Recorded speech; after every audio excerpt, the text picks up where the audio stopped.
Hi class, we're now on 10.4. There's two parts to it. So we're going to cover the Boyle's Law, Charles' Law, and Combined Law in this part.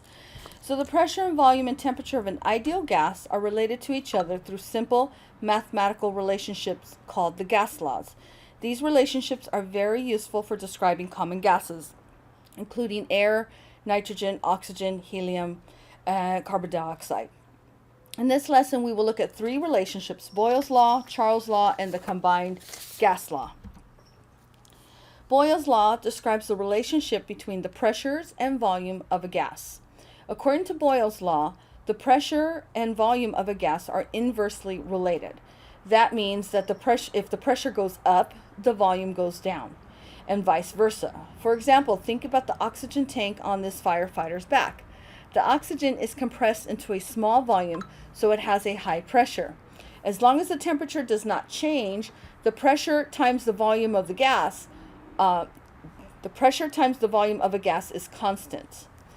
Boyle's law is useful when the pressure or volume is changing and when we wish to determine how the other unit will change. Because PV is constant, we can say that P1 V1 equals P2 V2. So the pressure of the first conditions and the volume of the first conditions is equal to the pressure of the second conditions and the volume of the second conditions. So basically, as long as you have three variables, you can solve for any of that last variable. So P1, V1 are initial pressure and volume. P2 and V2 are the final pressure and volume. When working with Boyle's law, we can use any units of pressure and any units of volume. So let's take a look at a problem here. A commercial compressor stores 2.8 liters of air at a pressure of 150 psi. If this air is allowed to expand until the pressure is equal to 15 psi, just over atmospheric pressure, what volume will the air occupy? So we begin with Boyle's law relationship, P1, V1, P2, V2. In this example, we are looking for the volume of air after the pressure is decreased. P1 is 150 psi, P2 is 15 psi. V1 is 2.8 liters, and we're trying to solve for V2.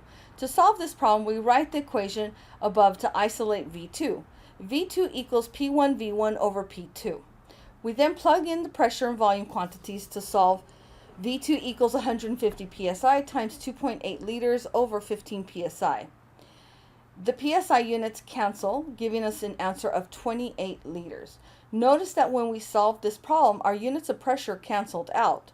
For this to happen, the units of P1 and P2 must be the same. The units for V1 and V2 need to be the same as well. So now we're going to look at Charles's law. Charles's law: at constant pressure, the volume of a gas is directly proportional to its temperature.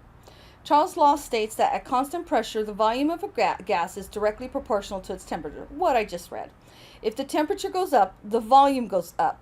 If the temperature goes down, the volume goes down. Mathematically, we can represent this equation with here in the middle. B is proportional to T. What this means, when it means directly proportional, that means if one goes up, the other one goes up.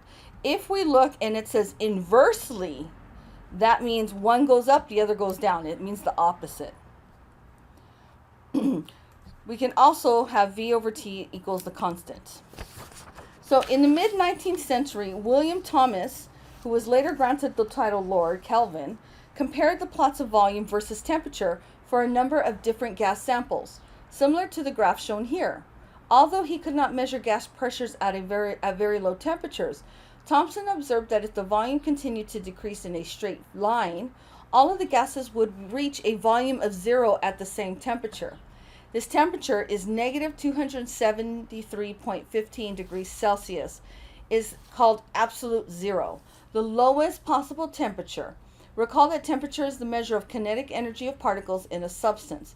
At absolute zero, the particles in a material have zero kinetic energy. And sometimes science will throw out the word absolute for instance, in problems, and that's what they're talking about, is Kelvin. They're talking about absolute. In the Kelvin temperature scale, the absolute zero is given the value of 0 Kelvin. So a 0 at the capital K. A unit Kelvin is the same size as a degree Celsius. We convert between the Celsius and Kelvin scales by using the following relationship. The temperature Kelvin is equal to the degrees Celsius plus 273.15. Often we have problems where we only know the temperature to the nearest degree. In these cases, we simplify the relationship to say Celsius plus 273. We commonly use Charles's law to predict how the volume of a gas will change if the temperature changes, and vice versa. Because volume over T is constant, we can also say V1 over T1 equals V2 over T2. When working a Charles law problem, you can use any units of volume, but you must express the temperature in Kelvin. Use the Celsius in a gas law problem will give you an incorrect answer. So let me explain something. What that means is, let's say sometimes you're given a lot of problems of Celsius. You cannot use Celsius. Even if it's asking for the answer in Celsius, you have to change it to Kelvin, get the answer in Kelvin, and then change it back to Celsius. You will not get tell yourself you cannot use Celsius when dealing with gas problems. You can answer, but you have to use the Kelvin conversion in order to do that. You cannot work a problem, a calculation, in Celsius. Let's take an example so I can show you. A balloon has a volume of 3.2 liters at room temperature. That's the other thing. When they refer to room temperature, it's 25 degrees Celsius. The gas inside the balloon is then heated to 100 degrees. What is the new volume? So we plug in V1 is 3.2 liters, V2, we don't know. T1, they gave us it in Celsius, but you can't use Celsius. You have to use Kelvin. So you can see where they changed that to Kelvin. And they did it for the same for the second temperature. Kelvin, remember, Kelvin has no, there is no negative numbers. The lowest you can get with Kelvin is 0, is absolute 0. And that may not make sense right now, but as you start working on it, I know it says negative 273 here. That is in Celsius. You see where it says Celsius? But when we deal with Kelvin, that there is equivalent to 0 Kelvin. So if you get a negative Kelvin, it's wrong because we don't deal with negative numbers. That's the lowest that anything can be, is this number right here. That's what I'm trying to say. Okay, so you see we have to isolate the one that we want, which is the new volume. So we move this over. You see it's moved over here, and then we plug everything in, and the answer is 4 liters. Now, had this been a temperature problem, you would probably have been given one in Celsius and wanted to know the other one. So you would have to change the Celsius into Kelvin, plug it in, get the new number, the new answer that would be in Kelvin, and then convert it back to Celsius for the answer. That's what I'm trying to state. Okay, so now we're at the combined gas law. And the combined gas law is, in many situations, the pressure, volume, and temperature of a gas all change together. For example, air conditioning systems rely on the compression and expansion of gases. As the pressure and volume of the gas change, the temperature also changes. For situations like this, we use mathematical relationship called the combined gas law. As in Boyle's and Charles' law, we use any units of pressure and volume, but the temperatures must be expressed in Kelvin. So if you use whatever units you use in pressure, you have to use the same one. You have to convert it so that both of them are the same. Same for volume. And temperature has to be in Kelvin. So you can't use pressure in ATM and then the other one torr. They have to match. As in, the combined gas law can be used to solve any of Boyle's and Charles's law. So basically what this is that we combined it. We just combined everything. And as we start doing problems, you'll see how to work this, how to use this to your advantage. A gas law with a temperature of 280 Kelvin and a pressure of 200 kilopascals and a volume of 25.8 liters is compressed to 15.8 liters, causing the pressure to increase to 350 kilopascal. What is the temperature of the gas under the new conditions? So the first thing I advise is always pull everything out. Pull all that you know and what you can make there. So this is first pressure, first volume initial, temperature initial, and you can make sure that you have everything that you need. Because if you're trying to look at it here and you start plugging it in here, it can get really confusing. So make a list of what you have, then take the equation and isolate the equation out so you know how to set it up before you plug everything in. And then make sure you know what needs to be the final answer, what units it has to be. That's also an indicator that will help you make sure that you're doing it right. Okay, so we're given the values and we need to solve for T. So we arrange for the final temperature, and then we plug everything in. So you can see that the pressures are in the same units, the volume is in the same units, they cancel out, and we end up with 300 Kelvin. That is the temperature under the new conditions. This is just another slide with everything combined. And once it's combined, you can kind of see that Boyle's and Charles' law make up the combined gas law. So now with this one, what's the difference? Well, with the combined gas law, as we start getting into deeper problems, you'll have 5 variables and you have to solve for the last one. That's the only thing. But they are taken from these, and you'll see how to do some of the problems. So you need to know Boyle's law, you need to know Charles' law, but honestly, when you're doing calculations, all you need to know is this one, and I'll show you why. A gas has a pressure of 900 millibars at a temperature of 30 degrees Celsius. The temperature is increased to 80 degrees Celsius while holding the volume constant. What is the new pressure? So the key words here, pull out what you have. Here we have P1, pull that out. P2, don't have it yet. T1, changed it to, I left it with the 0.15. Changed it to Kelvin, changed the second temperature to Kelvin. Now, where's my volume? Well, this is it.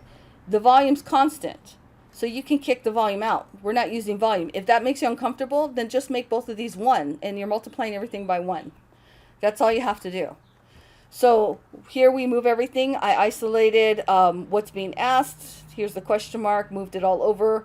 And this is the answer on my calculator. This is the answer that they gave you. If any of this is confusing, let me know. We can go over it. A balloon is inflated at room temperature. If the Celsius temperature is doubled, then the balloon's volume will increase a little. There's reasons why we don't use Celsius. Trust me when I tell you, just stick with Kelvin. It's really easy to keep using Celsius because in chemistry we use Celsius for everything except for gases. Gases are always in Kelvin. A tank of gas at a temperature of 0 degrees Celsius has a pressure of 415 psi. At what temperature would the pressure in the tank increase to 635 psi? These may sound confusing. They are not confusing at all. Pull out what you know. I apologize. I did not make up an equation for this. But let's take a look. You have a temperature of 0 degrees Celsius. So this is T1. Then you're going to change it to Kelvin, which means it's 273.15. A pressure, this is P1. It's asking for temperature. And would the pressure in the tank increase to 635? So here is the other pressure. Because it's not talking about volume, we can ignore volume. And then once you get your answer, convert it back to Celsius.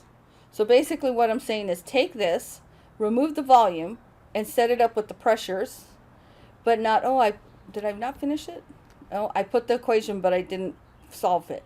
So P1, so we don't need volume. So remove the volume from here, move the volume from here, plug in what you know, solve, it wants to know the temperature, the final temperature. So you're going to isolate this one, plug everything else in, and it's going to be able to give you the answer. A gas with an initial pressure of 780 torr and a volume of 150 liters is compressed to a new volume of 30 liters. The temperature is held constant. There it is, temperature is constant, so we don't need to use it. What is the new pressure? Now take a look here though. The liters have gone from 150 to 30, so we expect a change. So here we are, we take the equation, and then we need to solve for, in this case, the new pressure. So we're going to isolate P2. That's what we do, and then the new pressure is 3,900 torr. A gas at 22 degrees Celsius having a volume of 1.25 liters is heated to 44 degrees Celsius at a constant pressure of 745 torr. What will the new volume of the gas be? So now we're asking for volume. So here is, I plugged everything in. You can see V1, T1, V2, T2. Plugged all of that in for the new pressure, and there you go. A gas having a pressure of 1.25, A gas having a pressure of 1.25 atm and a volume of 2.50 liters at 0 degrees is expanded to 4 liters and is warmed to 15 degrees Celsius. What is the new pressure of the gas? So in this one, again, pull everything out that you need. In this case, we have 1, 2, 3, 4, 5. 5 variables, and we need to know the last one. So we have everything here announced. So you can see here we have volume, the temperature, and the pressure. This is with combined gas law. When you have 5 variables, you can plug in and find out what the last one is. Make sure it's in the units that it needs to be. And this answer is 0.824. A gas at 25 degrees Celsius has a pressure of 0.75 atm and a volume of 0.50 liters. To what temperature does the gas need to be heated at constant volume to have a pressure of 1.30? So we can use the combined. We're not using volume. Volume's constant. Nothing changes in it. So I pulled out everything I needed, and I solving for the one that I do need. You can see here, plug in the numbers. Now this is exactly what I was talking about. It didn't state specifically that it wants the answer in Celsius, but when you're given it, usually what it tends to be, if it's given to you in Celsius, it means it also wants the answer in Celsius. So here I got the answer in Kelvin after I converted it, and then I am converting it back to Celsius, which is what I did here, and then here is the answer.